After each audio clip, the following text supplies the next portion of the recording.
지난주 중에 어떤 분에게서 이제 이메일 한 통이 날아왔는데, 특이한 것은 이분은 신앙생활을 하지 않는 난크리스찬이십니다. 그것이 참 저에게 감사하고 또 감격적으로 다가왔는데, 이제 그 내용을 좀 읽어 드리려고 합니다. 금주 설교 잘 들었습니다. 평소에 제가 생각하고 있던 것과 목사님 설교하신 내용 중에 많은 부분이 일치해서 더욱 공감이 갔습니다. 종교를 갖고 있지 않는 사람이 종교를 선택할 때 개인적인 특별한 체험을 하거나 아니면 어려서부터 부모님 손에 이끌려 종교를 갖는 경우를 제외하면 대부분은 주변 사람 중에 존경하거나 본받고 싶은 사람의 영향을 많이 받는 것 같습니다. 목사님이 예로 드신 이어령 교수의 경우도 딸의 의연함에 관심을 갖고 지켜보면서 그런 선택을 했다고 생각합니다. 제 주위에서도 많은 사람들이 주변 사람 중에 존경을 하거나 그 사람의 인품이나 살아가는 태도에 감명을 받거나 저 사람이 믿는 종교가 도대체 어떤 영향을 주었길래 저렇게 살아갈까 하는 관심으로 그 사람의 종교를 같이 믿는 경우를 많이 보았습니다. 목사님이 말씀하신 다름이란 것이 바로 평소에 말씀하시던 삶으로 증명하는 것이 아닐런지요. 삶으로 증명되는 생활이 종교를 갖고 있지 않는 사람에게 어떤 교리보다도 더 가슴에 와닿고 어떤 설득보다도 더 감동을 준다고 생각합니다. 입으로 이야기하는 어떤 미사여구나 현학적인 논리보다도 눈앞에서 보여지는 삶이 그 모든 것을 생생하게 보여주는 가장 확실한 방법이 아닐까라는 생각을 해보았습니다. 분당 우리 교회 신도 모든 분들이 목사님이 얘기하신 다름을 실천해서 건전한 가정, 사회를 이루는 주춧돌이 되었으면 좋겠습니다. 신앙생활하지 않는 난크리스찬이 인터넷으로 매주 제 설교를 듣고 있다는 이것도 참 고마운 일인데, 이렇게 건강하게 의견을 보내주니까 참 고마웠습니다.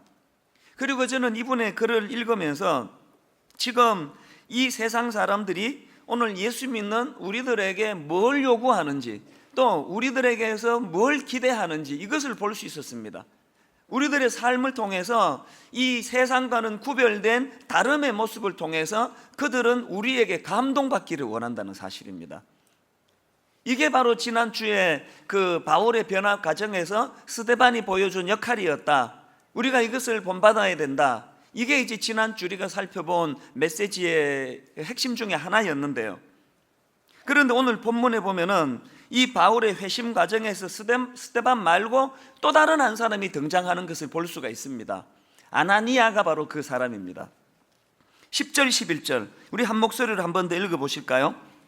그때에 다메섹에 아나니아라 하는 제자가 있더니 주께서 환상 중에 불러 이르시되 아나니아야 하시거늘 대답하되 주여 내가 여기 있나이다 하니 주께서 이르시되 일어나 집가라 하는 거리로 가서 유다의 집에서 다소 사람 사울이라 하는 사람을 찾으라. 그가 기도하는 중이니라. 지금 예수님께서 아나니아에게 뭘 원하고 계십니까?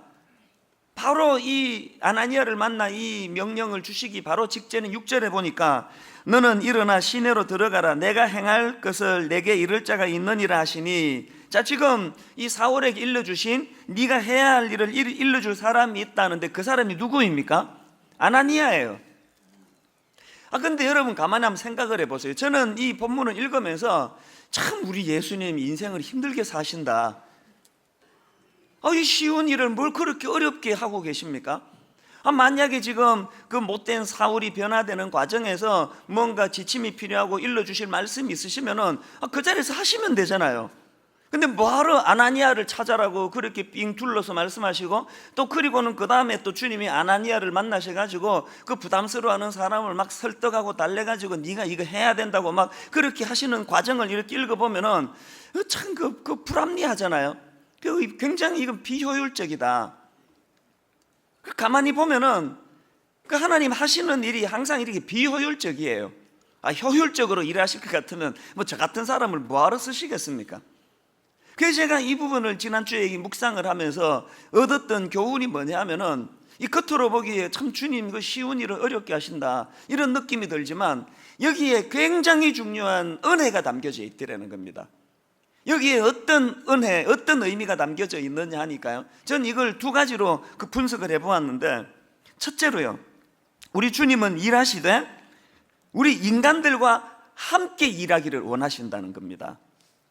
이것은 이 땅에 오신 예수 그리스도께서 일관되게 보여주시는 일하시는 방식이에요. 예수님이 이제 마귀의 시험을 받으시고 이제 공생애가 시작되는 바로 그 시점에서 가장 먼저 하신 일이 뭡니까?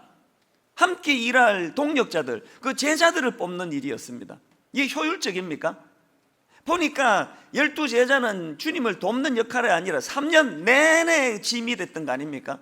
차라리 그냥 제자들 없이 주님 혼자 막 사역을 했으면 그냥 막 일사천리로만 날아다니셨을 것 같아요.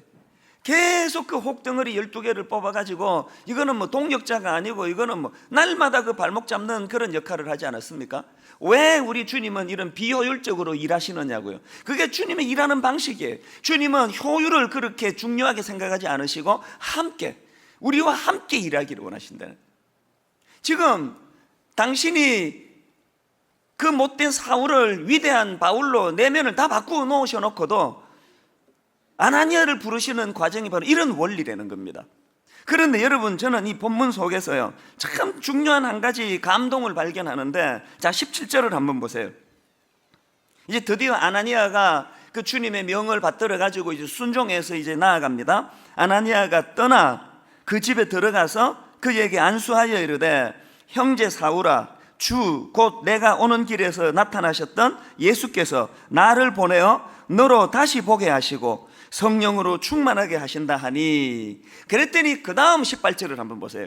즉시 사울의 눈에서 비늘 같은 것이 벗어져 다시 보게 된지라 일어나 세례를 받고. 여기 나오는 이 즉시라는 단어를 그 쉬운 성경으로 된 번역을 보니까요, 거기에 이렇게 돼 있어요. 그러자, 이렇게 돼 있습니다.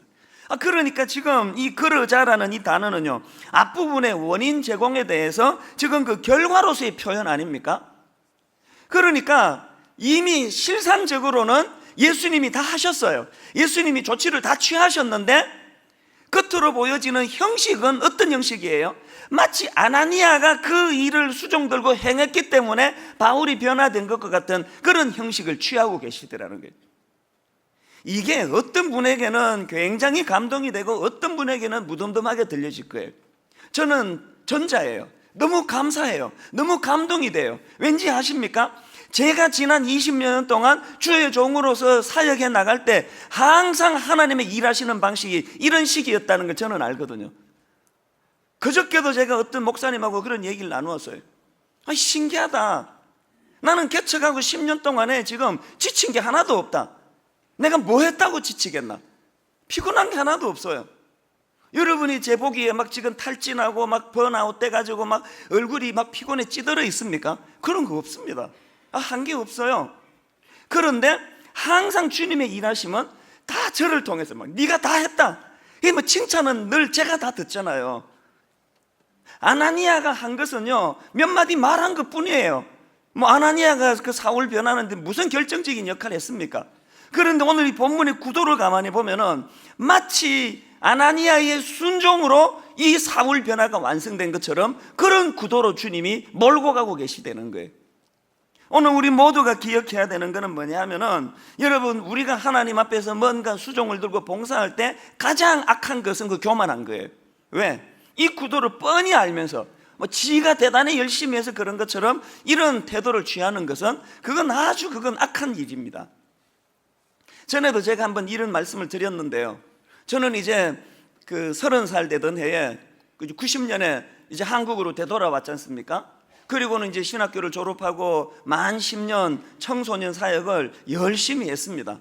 그래서 열매도 많이 있었습니다. 변화도 많았습니다. 믿어주세요. 정말 그런 일이 많이 일어났습니다. 그래서 제가 어느 날 문득 무슨 생각을 하게 됐느냐 하니까, 자, 그러면 이렇게 가정해 보자고요.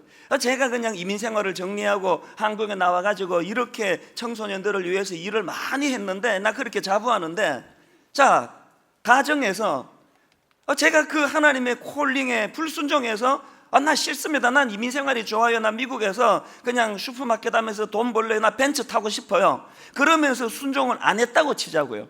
그래서 제가 한국에 와서 청소년 사역 10년을 안 했다면은, 그러면은 여러분, 우리나라 청소년 사역계에서 저의 불순종으로 그 사역에 지장이 있었겠습니까? 말도 안 되는 이야기죠. 제가 한국에 안 돌아왔다고 해서 청소년 사역에 무슨 지장이 있겠습니까? 자, 똑같은 논리로요. 제가 10년 전에 이제 분당에다 교회를 개척하지 않았습니까? 그때 일산에다 할까, 또 청량리에다 할까, 몇 군데 후보를 놓고 고심하다가 이제 분당에다 개척을 했거든요. 그래서 이제 이건 여러분 아시잖아요. 저 열심히 했습니다. 또 열매도 많아요. 칭찬도 많이 들었습니다. 그러면 똑같은 논리로, 만약에 제가 주님께서 분당에다 교회를 개척하라는 명을 주셨는데 제가 불순종해가지고 싫어요. 나는 애들하고 노닥거리는 게 너무 재밌고 좋아요. 나는 맨날 애들하고 사치기 사뽀뽀 이런 게 너무 좋으니까 나 분당에 안 갈랍니다. 그래서 지금도 개척을 안 했다고 치자고요. 이 송림 중고등학교는 여기에 뭐 어떻게 될지는 모르겠지만 주일날 이곳이 텅텅 비어 있다고 치자고요. 그러면 여러분, 분당에 제가 해야 되는 일을 안 했기 때문에 지난 10년 동안 분당이 영적으로 침체가 됐을까요? 분당에 문제가 생겼을까요? 말도 안 되는 이야기죠. 누군가에 의해서 하나님의 일은 계속 돌아가는 거예요. 제가 받은 감격이 뭘까요? 저는 지난 20년 동안 내가 뼈 빠지게 주를 위해 충성한다고, 헌신한다고 그렇게 설치고 다녔는데, 주님이 나를 통해서 영광을 받으시고 주님이 나를 필요로 하신 부분도 있지만, 더 근본적으로는 그 일에 동참함으로 누가 혜택을 봅니까?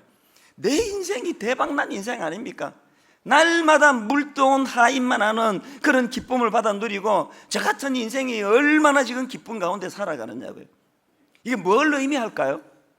오늘도 아나니아를 불러서 그 바울의 회심하는 현장에서 그를 사용하실 때는 하나님 입장에서 아나니아라는 그 특정인이 필요해서가 아니에요. 그럼 뭘 위해서?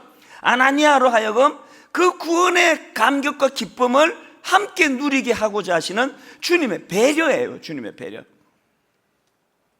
우리가 이런 주님의 깊은 그 배려하시는 마음을 우리가 이해한다면요, 여러분들이 이렇게 그냥 자기 머리 굴리면서 주중에도 뭐 열심히 내가 직장 생활하고 피곤한데 뭐 주일날 일요일날 내가 뭐 무슨 봉사해, 집에서 쉬어야지, 이렇게 해가지고 그냥 집에서 쉬기만 하는 분들은 너무나 하나는 알고 둘을 모르시는 거예요.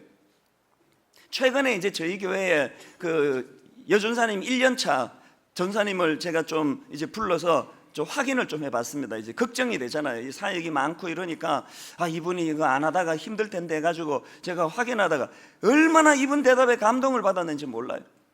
이분이 정말로 이렇게 진심으로 이렇게 이야기하는 거예요. 지난 1년간 몸은 좀 뭐 바쁘고 힘들었는지 몰라도 목사님 불러주셔서 진짜 감사합니다. 너무 행복했다는 게 너무 기쁘다는 거예요. 섬기면 섬길수록 그 마음의 기쁨이 넘쳐난다는 게, 제가 그 정답 말고 그 진짜 이야기해 보시라고 속에 있는 이야기를 하신데 도와드리겠다고 그러는데, 목사님 정말이 그렇습니다. 진짜가 그렇습니다. 이런 일이 왜 일어날까요? 하나님께서 우리한테 뭐 써먹을 게 있어서 우리를 착취하시는 분이 아니고, 그 놀라운 하나님의 사역에 우리가 동원될 때 그 혜택을 우리가 누린다는 것을 주님은 맛보게 해주시기를 원하신다는 거예요. 그래서 저는요, 우리 모두가 다 이제 이 은혜에 대한 감격, 또 이 주님의 깊은 뜻을 가지고 늘 두 가지 훈련을 해야 되는데요, 하나는 존재론적인 변화를 위하여 우리가 노력해야 됩니다. 뭐예요? 스데반의 그 다름의 모습. 그리고 또 하나는 이 스데반의 존재론적인 변화로 인한 그 삶을 통한 그런 세상을 감동시키는 일도 필요하지만, 실제적인 우리가 땀을 흘리며 수고하며 또 사울을 찾아가고 이런 애씀을 통해서, 헌신을 통해서 이제 그 아나니아의 순종과 행함을 우리가 힘써야 한다는 것입니다. 사실 뭐 영성훈련 그러지만, 영성훈련이라는 것은 이 두 균형 아닙니까? 존재론적으로 스데반의 다름의 모습을 구현하고, 그런가 하면 행위적으로 아나니아의 순종과 행함을 우리가 추구하는 이 두 가지의 조화를 이루는 것, 그게 영성훈련 아닙니까? 왜 훈련이 필요합니까? 이거는 가만히 있으면 저절로 습득되는 게 아니고 우리가 피나는 훈련으로 노력해서 얻어지는 거예요. 스데반이요, 무슨 몸부림치는 게 아니고 그 돌에 맞아 죽어가는 상황에서 자기의 존재를 보여줌으로 사람에게 감동을 줄 수 있다는 건 아무나 하는 거 아닙니다. 이거 결심한다고 되는 거 아닙니다. 저는 정말로 잘 살고 싶습니다. 이 무게와 똑같이 정말 저는 잘 죽고 싶습니다. 제가 나이가 50이 넘어가면서 요즘에는 죽음에 대한 생각을 많이 합니다. 잘 죽어야 될 텐데, 평생을 헌신하고 봉사하고 초라하게 죽으면 안 되는데, 전 정말 잘 죽고 싶어요. 잘 죽으려면 어떻게 해야 돼요? 지금부터는 훈련해야 됩니다. 지금부터 우리 모두가 잘 훈련해서 우리 모두가 다 같이 죽으면 안 되고, 죽는 건 따로따로 죽는데 잘 죽기를 바랍니다. 잘 죽어서 우리의 존재 자체가 우리 죽음을 통해서조차라도 사람들에게 감동을 줄 수 있는 그런 인생이 되기를 원한다는 거예요. 그러려면은 훈련해야 돼요. 제가 지난 여름에 이 탁구를 배웠습니다. 코치가 누군가 하니까요, 우리나라 국가대표 탁구 선수 출신, 제가 알기로 이분이 지금 그 청소년 국가대표 감독으로 알고 있습니다. 이 완전히 대가를 만난 거죠. 그래서 이제 지난 여름에요, 꽤 열심히 했습니다. 이분이 고맙게도 그때 시간이 좀 난다 그래서요, 하루에 2시간씩 일주일에 3번, 4번씩 맹훈련을 했습니다. 근데 이 탁구도 다른 운동과 마찬가지로요, 기초를 굉장히 중요하게 생각해요. 이 자세도 중요하게 생각하고요. 그리고 그냥 훈련이라는 게 뭘 복잡한 게 아니고 한 며칠 동안 딱 2가지만 시키더라고요. 백핸드, 포핸드, 이것만 시켜요. 계속. 그래서 이제 자세. 그래서 이제 제가 그 탁구를 배울 때는 항상 이제 이 자세. 제가 이제 왼손을 쓰니까요, 이제 항상 이제 이거 하고 계속 이것만 연습을 하는 거예요. 계속 그것만 연습을 하니까요, 야, 이게 실력이 진짜 느는 거예요. 제가 이 탁구의 그 탁자도 모르는 사람인데, 이제는 그분이 이제 공을 이렇게 주면은 한 5분, 10분씩 이제 이게 놓치지 않고 탁구를 계속 치는 게 너무 신기해가지고, 하루는 우리 아들 데리고 가서 이거 너 잘 찍어라 그래서 영상도 찍게 하고 이렇게 탁구를 쳤어요. 잘 치게 되더라고요. 제가 이제 제 스스로가 너무 자랑스러워가지고 대견해가지고 제가 이제 탁구 치다가 그분한테 이런 이야기를 했습니다. 야, 역시 잘 배웠어요. 좋다고, 고맙다고. 제가 이제 이 폼이나 이런 것들이 어떻게 해야 되는지 이제 머릿속에 다 이제 입력이 됐다고. 이제 내가 머리로 그것이 다 기억이 된다고 그랬더니, 이분은 그냥 잘했다고 칭찬해 줄 줄 알았는데, 거기다가 말을 탁 받아가지고 뭐라고 이분이 말씀하시는가 하니까, 목사님, 이제 머리가 아니라 근육이 기억할 때까지 연습해야 됩니다. 그런 이야기를 해요. 하여튼 무슨 뚱딴지 같은 이야기예요. 기억은 머리가 하는 거지 무슨 근육이 기억해요. 이분의 그 논리는 뭐냐면, 그게 탁구 선수들에게 늘 이렇게 통용되는 그런 용어 같아요. 지금은 그분이 어지간하면은 제가 잘 쳐넘길 수 있도록 공을 잘 줘가지고 제가 예측해서 치지만, 막상 시합 들어가면은 그게 아니라는 거예요. 어떻게 하면은 나 죽일까를 보고 이렇게 공을 주는데요, 상대방이 이렇게 기퉁이로 공을 주면은 머리가 입력이 돼서 지시를 내리면 그때는 늦다는 거예요. 머리까지 생각할 거 없이 오랜 반복 훈련을 통해서 머리보다도 본능적으로 근육이 나가서 그거 대처해야 된다는 거예요. 연습 더 많이 해야 된다고 그런 이야기를 하더라고요. 그래서 제가 그분의 그 이야기를 듣고, 목사는 이게 또 직업병이긴 한데 모든 걸 영적으로 다 해석하잖아요. 맞다, 이게 영적으로 맞다. 오늘 한국교회가, 오늘 수많은 성도들이 진리의 말씀을 머리로 받아들이고 머리로 이해하고 머리로 훈련하기 때문에 한계가 있었다. 우리가 영적으로 근육이 익숙할 때까지 헌신하고 봉사하고 훈련하고 섬겨야 된다는 것입니다. 그러고 생각해 보니까요, 여러분 지난 추석 때 저희 교회에서 그 3가지 큰 무브먼트를 하지 않았습니까? 하나는 우리 추석날 이 교회에서 예배 드리지 말고 이제 약한 교회, 또 50명 미만에 있는 그런 개척교회, 또 시골에 있는 고향교회, 그런 데로 가서 우리 예배를 드리자. 그리고 거기 가서 한 달치 헌금을 다 하고 오시라. 그러면 여기서 헌금한 것처럼 인정해 드리겠다. 그게 첫 번째였고요. 그리고 2번째로는 은퇴하신 그 목사님, 너무 외로우신 목사님을 모셔가지고 우리 말씀을 듣고 이분을 좀 격려해 드리자. 그리고 세 번째로는 이제 박스를 나누어 드려가지고 자원하시는 분에게 한 5만 원 내지 10만 원어치 생필품을 담아가지고 갖고 오시면 이거를 이제 복지재단 통해서 우리 경제적으로 어려운 분에게 좀 전해드리겠다. 그랬더니 뭐 2,000 박스 가까이가 나와가지고요, 여러 장애 시설, 외국인 근로자 곳곳으로 다 나누어 드렸어요. 저는 그것이요, 우리가 참 이런 선한 일 많이 해서 좋다, 자부심을 느끼며 또 여러분께 감사했습니다. 그런데 탁구 생각을 해보니까요, 이것이 물론 그 혜택을 받는 그분들에게도 유익한 일이지만 알고 봤더니 하나님이 우리 교회의 풍성함을 위하여, 우리 영혼의 풍성함을 위하여, 우리를 위하여 주신 행사이더라는 거예요. 무슨 이야기입니까? 사실 제가 그 원로 목사님을 모실 때는요, 노회에서 제가 그분 메시지를 들었는데, 이 은퇴하고 나니까 막 그 지방에 내려가셔서 막 우울증이 오고 마음이 너무 힘들고 외롭고 눈물이 나고, 또 어떤 목사님은 그 자기가 섬기던 교회로 가는 버스만 뽑는데도 거기서 눈물을 막 흘리시고, 그 얘기를 듣고 너무 제가 마음이 아파서 이 목사님 한번 모셔서 한번 우리가 위로해드리고 격려해드려야 되겠다, 그러려고 모셨는데 웬걸 뚜껑을 딱 열었더니 누가 은혜를 받았습니까? 그 목사님도 위로를 많이 받으셨겠지만 물론 모든 성도님들이 그날 얼마나 은혜를 많이 받았습니까? 너무 많이 우시더라고요. 누구를 위한 잔치입니까? 그 박스만 해도 그래요. 거기에 뭐 몇만 원어치 담아가지고 전해주면은 누군가는 몇만 원어치 혜택을 받겠지만요, 사실은 그 이후로 저에게 여러 번 들려진 이야기가 뭐냐면은, 이 마트에 가가지고 이제 정성껏 참기름 무슨 또 고추장 이런 걸 담으면서 마음이 너무 기쁘더라는 거예요. 내 남편 먹이기 위해, 내 자식들 먹이기 위해 이거 준비할 때와는 또 다른 감동이 있고 감격이 있더라. 그래서 성경 말씀은 진리다, 주는 자가 받는 자보다 복되다는 게 이런 거구나, 그러면서 너무 기뻐하시더라는 거예요. 그래서 이제 추석이 끝나고 그 다음 주인가요, 지방에 있는 어떤 그 개척교회 목사님 같아요, 저에게 편지가 왔어요.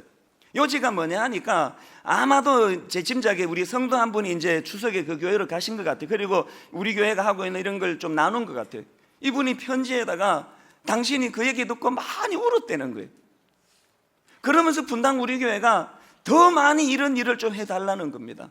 자기는 지방에 있어가지고 이 혜택을 물론 못 받는 거, 저는 혜택을 못 받습니다만, 목사님 제가 혜택을 못 받아도 괜찮습니다. 우리 개척교회 목사, 외로운 목사들에게 이런 몸짓 자체가 위로가 됩니다. 많이 울었다는 거예요.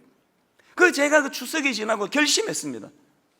제가 뭐 한국 교회에 뭐 얼마나 영향력이 있는지 모르지만 이제 앞으로 우리 교회의 이 세 가지 운동을 한국 교회의 무브먼트로 나갈 거예요. 이제 매 추석마다 한국의 모든 교회들이 마음이 힘드신 원로 목사님을 모셔서 말씀을 전하게 하고 그냥 막 선물을 흠뻑 안겨드리고, 또 그런가 하면은 추석에는 또 설날에는 아예 그냥 다 지방으로 내려가고 작은 교회 가서 예배 드려주는 날. 그래서 제가 좀 과격하게 생각할 때는요, 추석하고 설날에는 아예 우리 교회 예배 자체를 없앴으면 좋겠습니다.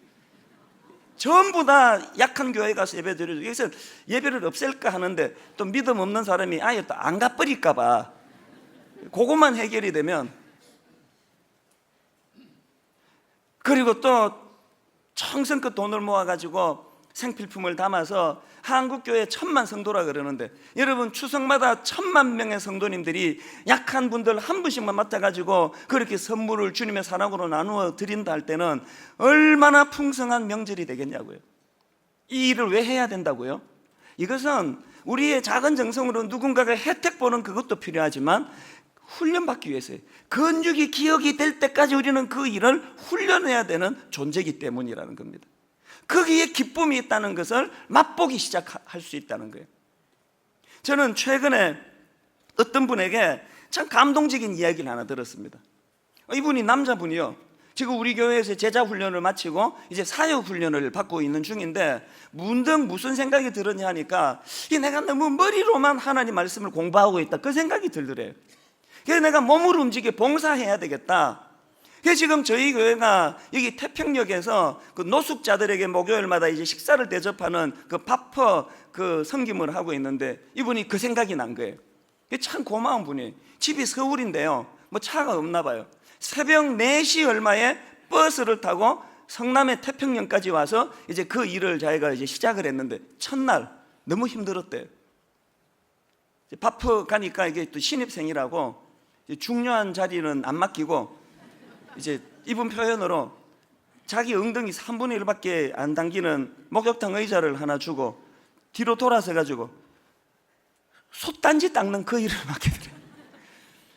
돌아서 가지고 엉덩이 걸치고 솥단지를 닦으니까 몸 안 쓰던 사람이 얼마나 힘들었겠습니까? 이제 후회가 되던데 뭐하러 지금 여기 와서 이 고생하나. 그렇게 돌아서서 솥단지를 닦고 있는데 뒤에서 계속 같은 말이 반복이 되더래요. 감사합니다, 감사합니다, 감사합니다. 영어로 땡큐, 중국어 쉐쉐. 이건 제가 넣은 말이고 계속 감사합니다, 감사합니다. 그래서 이분이 이제 그 솥 이렇게 닦으면서 이제 그 노숙자분들이 이제 아침을 제공해 주니까 이제 밥 받으면서 인사하는 거구나, 그 생각을 하고 가만히 들어보는데 여러 사람 목소리가 한 사람 목소리더래. 그래서 자기가 돌아봤대요. 돌아보니까 밥 퍼주는 봉사자가 감사합니다 그러는 거예요. 이게 이제 솥을 닦으면서 그 생각을 했대요. 이 지금 거꾸로 된 거 아닌가? 누가 누구에게 감사하고 있지? 그런 생각을 하다가, 여러분 역시요, 제자훈련, 사회훈련 훈련받는 사람은 달라요. 그 생각을 하면서 마태복음 25장 말씀이 딱 떠오르더래요. 마태복음 25장 40절에요. 임금이 대답하여 이르시되 내가 진실로 너희에게 이르노니 너희가 여기 내 형제 중에 지극히 작은 자 하나에게 한 것이 곧 내게 한 것이니라. 이분이 그때 그 말씀으로 뭘 깨달았냐면, 저 밥 퍼주시는 봉사자 저분은 지금 이분들이 노숙자로 보이는 게 아니고 자기가 대접하는 찬물 한 그릇 떠드려야 되는 주님으로 보이시는구나. 그러니까 이런 생각이 들더래요. 나도 우리 주님을 만나면 감사합니다 이 말 말고 무슨 말이 나오겠느냐고. 그러면서 이분이 감동이 되더라는 거예요. 뭘 이야기하는지 여러분 아시겠습니까? 감사는요, 그 혜택을 받는 노숙자도 받는 거지만 그 일을 행할 때 우리가 주님의 그 사랑을 느낄 수 있다는 거예요. 저는 이분이 마태복음 25장 그 이야기를 자기가 느꼈다는 걸 인용할 때 저는 이 말씀에서 뭘 깨달았느냐 하면은요, 자 여러분 한번 보세요. 마태복음 25장에서 주님이 지금 양과 염소를 구분해 놓고 내가 줄이고 목마르고 내가 옥에 갇혔을 때 네가 마실 거 주고 입힐 거 주고 그렇게 했다고 말씀하시잖아요. 그랬더니 양이 뭐라고 응수합니까? 언제 그랬습니까? 제가 기억을 못하는 거예요. 제가 언제 주님이 목마를 때 마실 거 드렸고 언제 헐벗었을 때 입을 옷을 드렸습니까? 난 그런 기억이 안 난다는 거예요. 제가 그분 그 이야기를 들으면서 문득 떠오른 진리가 뭐냐 하면은, 왜 그 양들이 그 자기가 행한 일을 기억 못했을까요? 그것은요, 머리로 기억한 게 아니라 근육으로 섬겼기 때문에 그래요. 삶 속에서 그것이 근육으로 헌신될 때까지 섬기고 또 섬기면요, 머리에 그게 남아있지를 않습니다. 오늘 우리의 화근이 뭐예요? 조금 뭐 하고 나면은 죽을 때까지 기억하잖아요. 내가 그때 말이지 정말 대단해, 내가 그 일을 내가 했단 말이야. 그 왜 그렇습니까? 그건 근육이 기억하는 게 아니라 머리가 기억하기 때문에. 부부싸움 왜 하는데요? 여러분, 제가 가정이 화목해지는 비결 하나만 말씀드릴까요? 여러분이 자기 아내를 위해, 남편을 위해 과거에 했던 것만 싹 다 잊어보세요. 기억을 안 하면요, 그 아내가, 남편이 너무너무 고마워져요. 나는 한 게 없는데 이 여자는 이렇게 잘해주는구나. 왜 싸웁니까? 내가 이 여자한테 한 게 어딘데, 신혼 때부터 지금까지 왜 이것밖에 안 돌아와?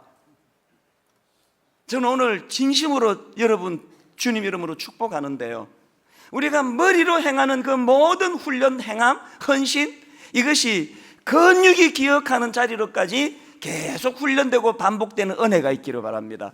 그럴 때 머리는 잊어버리는데 우리 삶 속에서 아나니아가 되고 스데반이 될 수 있다는 사실입니다. 그래서 주님은 오늘도 우리를 변화시켜서 주님은 우리와 더불어 주님의 사역을 행하기를 원하신다는 것입니다. 여러분, 오늘 나누어 드린 사역 박람회 그 신청서를 잘 보시고 여러분의 영혼을 위하여 곳곳으로 자원하는 은혜가 있기를 주님 이름으로 축원합니다. 자, 그런가 하면 두 번째로요, 이 아나니아를 통해 함께 일하기를 원하시는 주님의 모습 속에 무슨 원리가 담겨 있나 하니까, 우리 주님은요, 하나님의 영적 인준도 중요하지만 인간 공동체에서의 사람의 인준 절차도 중요하다는 것을 가르쳐 주시는 거예요. 제가 이 사울이 바울로 변하는 이 과정을 가만히 보니까 주님은 두 가지 인준 과정을 거치는데, 하나는 하나님의 인준 절차예요. 그리고 또 하나는 사람들의 인준 절차입니다. 그게 아나니아를 통한 주님의 일하심이에요. 우리가 오늘 하나님의 은혜를 받았다 할 때 그거 받아가지고 기도원으로 들어가고 절로 들어가고 산으로 들어가는 것 결코 성경의 원리가 아닙니다. 은혜 받았습니까? 사람들 공동체로 들어와야 돼요. 교회로 들어와야 돼요. 오늘 여러분들이 그냥 딸랑 예배 한번 드리고 나는 내 신앙생활 다 한다, 절대 그렇지 않습니다. 공동체로 가셔야 돼요. 약한 교회로 가시라는 거예요. 작은 교회로 가셔서 거기서 여러분이 아나니아처럼 섬기실 때 거기에 온전한 영적 변화의 인준이 일어난다는 이야기예요. 이 큰 교회 와가지고 뒤에만 묻혀 있어가지고는 절대 신앙 성장이 잘 일어나지 않습니다. 우리 근육이 기억할 때까지 공동체를 섬기고 돌보는 것, 이게 오늘 우리가 행하게 될 이 그 성찬식의 또 의미 아니겠습니까? 주님은 바울이 변화받고 은혜 받아서 고립된 산으로 가기를 원치 않으세요. 그래서 19절에 보니까 바울이요, 그 모든 과정을 다 거치고 음식을 먹음에 강건하여 지니라. 사울이 다메섹에 있는 제자들과 함께 며칠 있을새, 여기에 이 음식을 먹는다는 것은 그 당시 유대 전통에서 굉장히 중요한 의미예요. 이 식사를 함께 한다는 것은 그 하나님을 섬기는 공동체의 일원이 되었다는 상징적인 의미가 있습니다. 그 예수님이 세리와 창기들과 더불어 먹겠다 마시겠다 하시는 것은 그들도 나의 공동체의 일원으로 인정하겠다는 뜻이에요. 바울이 변화를 받고 천상의 길만 걸어간 게 아니고 지상의 교회 공동체에서 공동체의 일원으로서 누리는 거예요. 한국 교회가 비극이 뭔지 아세요? 치리가 없어져 버렸어요. 치리하면 딴 교회 가버려요. 징계가 일어나지 않습니다. 오늘 이것이 변질의 증거 중 하나예요. 오늘 교회 공동체에서 인준을 받아야 돼요. 여러분이 이 공동체에서 인정을 받지 못하는 신앙생활은 그것은 가짜입니다. 하나님의 영적인 인준을 받았다면 세상의 육적인 공동체에서도 인정을 받고 인준을 받는 그런 성도님들이 되셔야 한다는 사실입니다. 저는 오늘 말씀의 결론을 맺으면서요, 이런 맥락에서 우리가 오늘 성찬식을 베풀 때 세 가지를 마음에 품고 참여하시면 좋겠습니다. 하나는 뭐냐? 여러분, 이 주님의 찢겨진 살과 흘리신 보혈을 상징하는 잔을 손에 들고 떡을 손에 들고요, 이건 묵상하세요. 오늘도 내가 찾아가야 될 사울은 누구인가? 나는 그놈 싫어하는데, 저건 인간 될 것 같지 않은데, 주님이 가라고 명하신 내가 찾아가야 될 사울은 누구인가를 생각해 보시는 시간이 필요합니다. 그런가 하면 하나님, 2013년도 이 공동체 안에서 내가 작은 한 영역이라도 섬기기를 원합니다. 봉사를 시작하기 원합니다. 사역 박람회의 의미를 생각하십시오. 또 한 가지 있습니다. 제 개인적으로 이 성찬식이 의미가 있는 것은요, 이 성찬식은 분당 우리 교회가 1만 성도 파송 운동이라고 다운사이징을 선포하고 첫 번째 성찬식이에요. 저는 사모합니다. 이 성찬식을 통하여 지금 우리가 추구하는 이 모든 몸부림이 알량한 우리들의 도덕주의에서 나온 것이 아니고 우리의 알량한 어떤 행위에서 나오는 것이 아니라 우리 모든 이 몸부림은 주님의 십자가에서 나오는 일이 되기를 바랍니다. 이 성찬식을 통하여 우리 내면의 변화가 일어나고 공동체가 변화하여 되살아나는 영적인 신비가 체험되는 아름다운 성찬식 되시기를 주님 이름으로 축원합니다. 같이 기도하시겠습니다. 하나님, 오늘 이 주신 말씀 마음에 잘 새겨 하나님 성찬식을 통하여 육화된 놀라우신 주님이 내 삶 속에서 오늘도 일하심을 목도하는 아름다운 성찬식 되게 하여 주시옵소서. 예수님 이름으로 기도드립니다. 아멘. 성찬식을 통해서 재림 때까지 죄와 싸우고 또 주님께 헌신하며 근육이 기억할 때까지 주님을 섬기며 이웃을 섬기며 세상을 섬기는 능력의 통로가 될 줄로 믿습니다.